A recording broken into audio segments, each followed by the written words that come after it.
Сәлем, менің каналыма қош келдіңіздер. Бүгін сіздермен 5-ші сыныптың 26-шы бетіндегі жаттығуларды талдайтын боламыз. Каналға жазылуды ұмытпаңыздар, лайк қалдырыңыздар, комментарий қалдырыңыздар. Дәл қазір бізде бірінші жаттығу. Мұнда жыланның ішінде берілген сөздерді табамыз. Бүгін біздерде туыстық атаулар, яғни daughter, son, husband, mother, father, яғни осы сөздерді мына жерден тауып шығасыздар.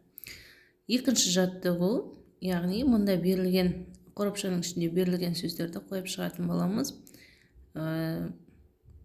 Менің отбасымда 3 бала бар. Менің әпкем Тамирис and my brother, яғни менің ағам Қайсар және мен дейді. Екінші my uncle, яғни менің ағамның әйелінің, яғни ағам мен оның әйелінің 2 баласы бар. Дәл осылай орындап шығасыздар екінші тапсырманы. Үшінші тапсырма, мұнда туыстық атаулар берілген. Туыстық атауларда, яғни мұнда Тимур мен Камила және олардың балалары берілген, және олардың әйелі. Сондықтан мұнда менде дұрыс көрінбей қапты, сіздерде жақсы көрініп тұру керек. Дәл осындай орындайсыздар. Төртінші жаттығу бізде look at the family, яғни жоғарыда берілген. Мұнда жоғарыға үшінші жаттығуға қараймыз да, кімнің туысқаны, кімнің апайы ретінде жазамыз. Who is the Азамат's sister? Азаматтың әпкесі кім? It's Olga, Olga. Who is the Әлібектің ұлы кім? It's Азамат. Дәл осылай жазып шығасыздар. Келесі бет бізде 27-ші беттегі жаттығулар. Мұнда бірінші жаттығу кезінде they have, яғни бізде have, has-ді ұмытпауымыз керек.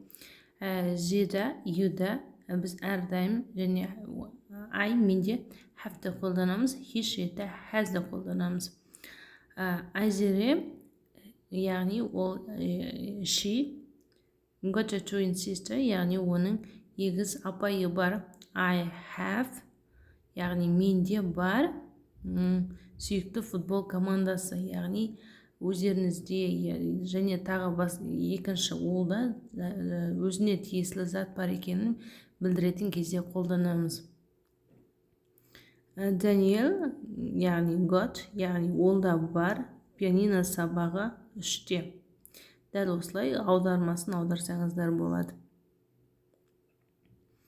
We have, яғни бізде бар, got an exciting computer game, яғни бізде керемет қызықты компьютер ойыны бар. We have got a great teacher. Біздің мұғаліміміз, бізде бар күшті мұғалім. Дәл осылай аударсаңыздар болады. Екінші, яғни мұнда қорапшада берілген сөздерді қойып шығатын боламыз, сөйлем құрастыратын боламыз.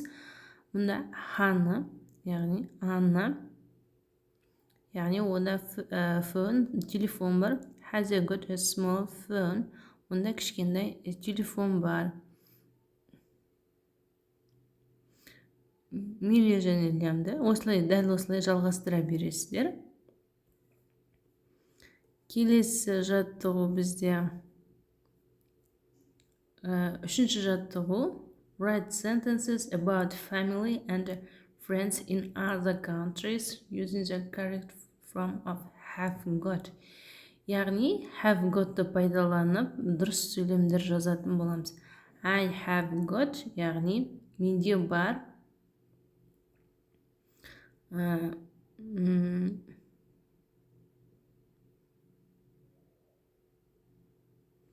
Мысалы, менде апайым бар. I have got an uncle in Russia или in Turkey, яғни менің апайым бар деп жазасыздар. екінші мен мұндай екі мысал келтіріп кеттім. My mother, яғни менің анамның досы Түркияда.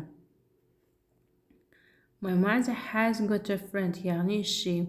My father, яғни he, has got a cousin in Russia. Дәл осылай жазасыздар. Келесі төртінші жаттығуды complete the sentences with the words in the box. Яғни мұнда қорапшаның ішінде берілген сөздерді қойып шығатын боламыз. I like pets. Мен жануарларды жақсы көремін. My favorite animal is a dog. Менің сүйікті жануарым ол ит. Hello, we are Mia and Amy, and this is our cousin. Яғни менің көшенім Альфия. Robbie is a good at tennis, but his brother is terrible.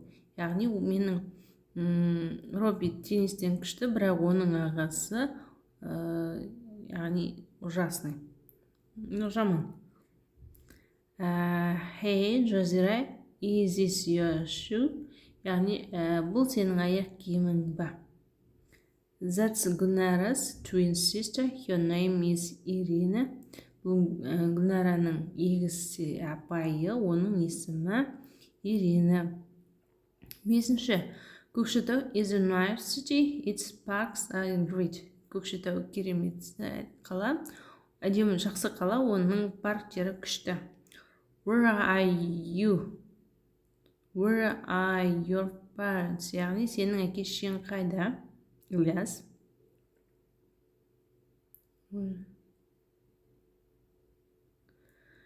Толқын and Нұрғали are quiet, but their sisters is very noisy.